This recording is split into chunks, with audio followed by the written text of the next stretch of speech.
तो चलो बच्चों फिर स्टार्ट करते हैं अपन नेक्स्ट न्यू चैप्टर रिफ्रैक्शन।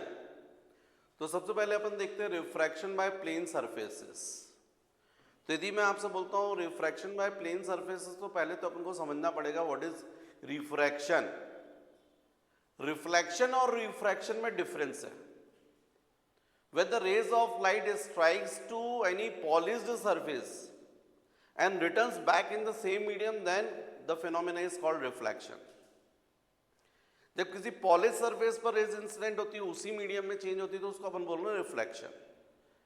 लेकिन यदि कोई मीडियम ऐसा है जो रेज को पास करता है और फिर यदि उसमें रेज जाती है और अपने ओरिजिनल पाथ से डेविएट होती है उसको अपन बोलते हैं refraction. When the rays of light passing from one medium to another medium, then it is deviates from its original path. This phenomenon is called refraction. When the rays of light passing from rarer to denser medium, then it is deviates towards the normal. And when the rays of light passing from denser medium to rarer medium, then it is deviates away from the normal. ऐसा practically देखा गया है।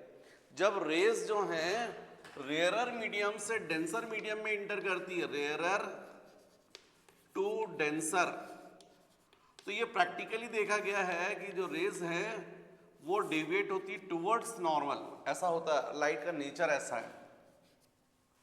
जबकि यही raise यदि denser to rarer जाती हैं तो ये डेविएट होती हैं अवे फ्रॉम नॉर्मल। ऐसा प्रैक्टिकली देखा गया है।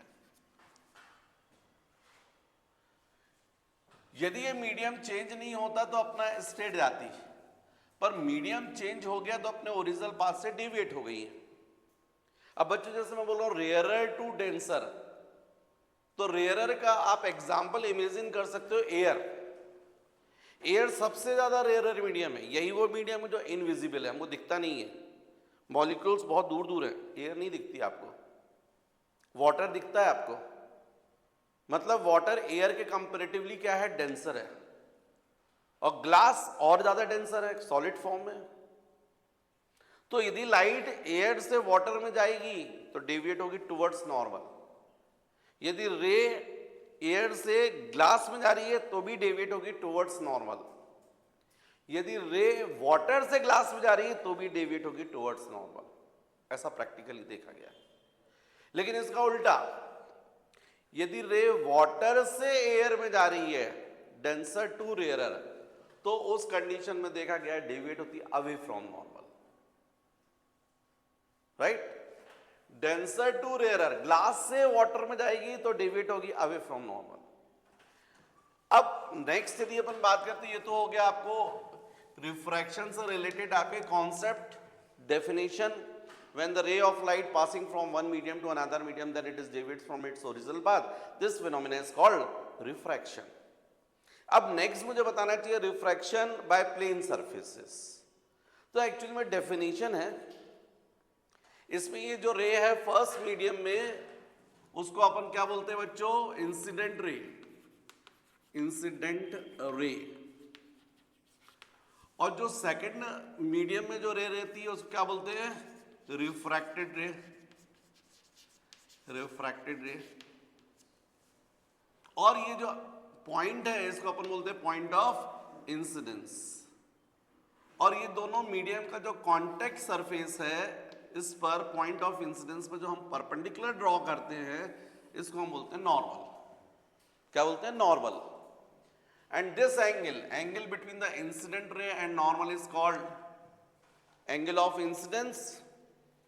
And angle between the refracted ray and normal is called angle of refraction. इसको भी R से ही डिनोट करते हैं। एंगल ऑफ रिफ्लेक्शन को R से बताते हैं, एंगल ऑफ रिफ्रैक्शन को भी R से ही डिनोट करते हैं। पर रिफ्रैक्शन है इसलिए यहां पर R क्या कहलाएगा, एंगल ऑफ रिफ्रैक्शन। तो बच्चों यहां पर ध्यान दो, आपको क्लियर दिख रहा है कि जब रे रेयरर टू डेंसर जा रही है तो I ग्रेटर है R से,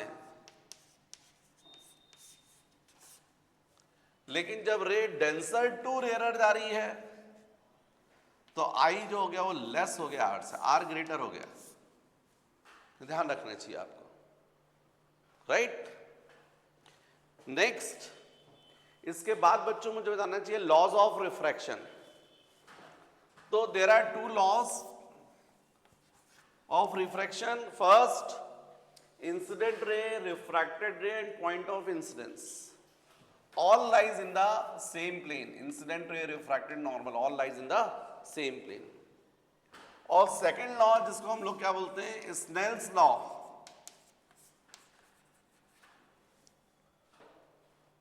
According to Snell's law, the ratio of sin I to sin R is always constant.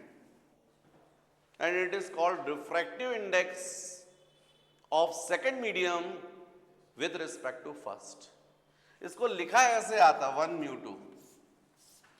1 mu 2 का मतलब रे कहां से कहां आ रही, फर्स्ट मीडियम से सेकंड मीडियम में। पर रीड कैसे करते हैं इसको, refractive index of second medium with respect to first. अब बच्चों नेक्स्ट मुझे बताना चाहिए टाइप्स ऑफ रिफ्रैक्टिव इंडेक्स। तो ये रिफ्रैक्टिव इंडेक्स के दो टाइप हैं। फर्स्ट कहलाता है एब्सोल्यूट रिफ्रैक्टिव इंडेक्स और सेकंड कहलाता है relative refractive index. Absolute refractive index and second relative refractive index. Absolute refractive index and second relative refractive index. What is the difference between the absolute refractive index and relative refractive index? Absolute refractive index means refractive index of any medium with respect to air is called absolute refractive index. Its value is always greater than 1. जो absolute refractive index होता है उसकी value हमेशा greater than 1 होती है। ए mu M का मतलब रे कहां से कहां जा रही, एयर से मीडियम में। और कोई भी मीडियम एयर से तो डेंसर ही होगा, एयर सबसे रेयर मीडियम है। स्वाभाविक है जब डेंसर मीडियम में रे जाती है तो कहां डेविएट होती है, टुवर्ड्स नॉर्मल, मतलब आर कम हो जाता है। तो स्वाभाविक यदि आई ज्यादा है और आर कम है तो साइन आई भी ग्रेटर होगा साइन आर से। इसीलिए ए म्यू एम की वैल्यू कैसे आती है, ग्रेटर देन 1। तो जो एब्सोल्यूट रिफ्रैक्टिव इंडेक्स, जैसे इसके एग्जांपल ले अपन, फॉर एग्जांपल तो अपन लिख सकते हैं ए म्यू डब्ल्यू। This is what absolute refractive index of water का रिफ्रैक्टिव इंडेक्स। फिर a mu g refractive index of glass with respect to air.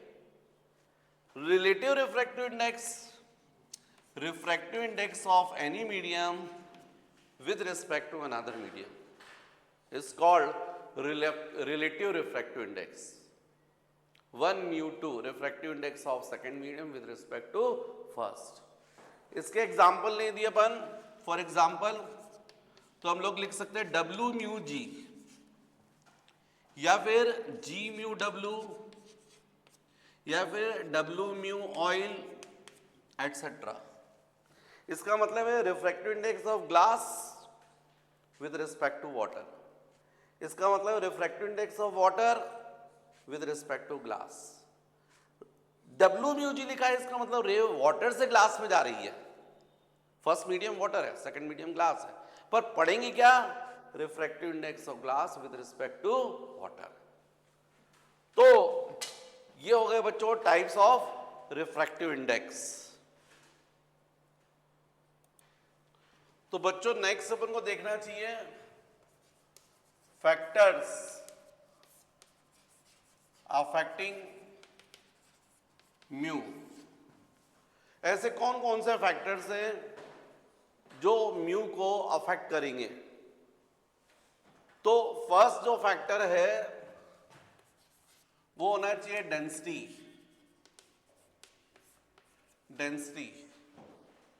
जितनी डेंसिटी ज्यादा होती जाती है रिफ्रैक्टिव इंडेक्स भी इंक्रीज होता जाता है।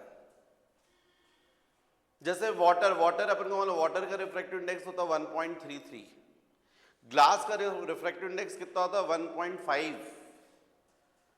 ग्लास ज्यादा डेंसर है सॉलिड फॉर्म में। तो if density of medium increases then refractive index is also increases. Second, on temperature, temperature का रिफ्रैक्टिव इंडेक्स पर क्या इफेक्ट पड़ेगा? भाई सिंपल सी बात है कि यदि टेम्परेचर यदि इंक्रीज करोगे तो डेंसिटी डिक्रीज होगी, मॉलिक्यूल्स दूर होते जाएंगे, मीडियम रेयरर होता जाएगा। तो उस कंडीशन में रिफ्रैक्टिव इंडेक्स जो है वो भी क्या होता जाएगा? डिक्रीज होता जाएगा। मतलब टेम्परेचर इंक्रीज होने से रिफ्रैक्टिव इंडेक्स क्या होता है? डिक्रीज होता है। और थर्ड यदि अपन बात करें तो on the colours of the rays, on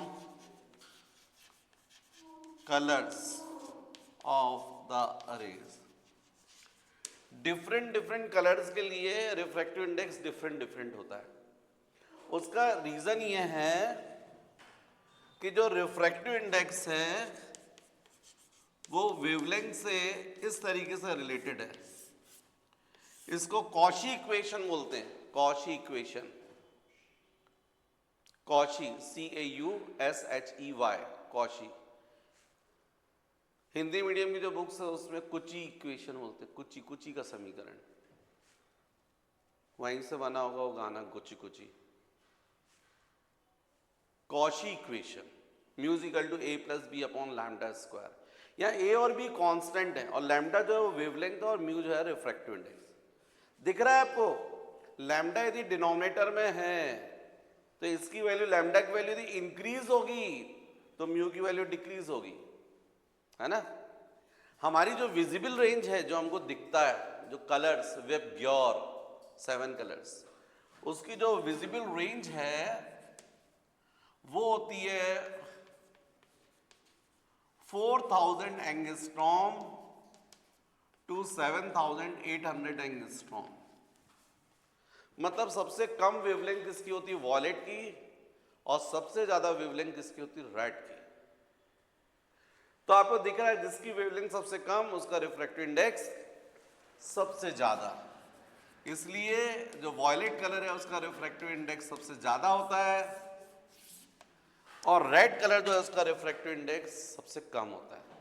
बाकी कलर्स का इनके बीच में रहता है। वेब ग्योर मतलब वॉयलेट की रिफ्रैक्टिव इंडेक्स मैक्सिमम, फिर उससे कम रिफ्रैक्टिव इंडेक्स किसका? इंडिगो का, उससे कम ब्लू, उसके कम ग्रीन, येलो, फिर ऑरेंज और सबसे कम रेड। तो ये फैक्टर्स जो हैं वो रिफ्रैक्टिव इंडेक्स को अफेक्ट करते हैं, राइट।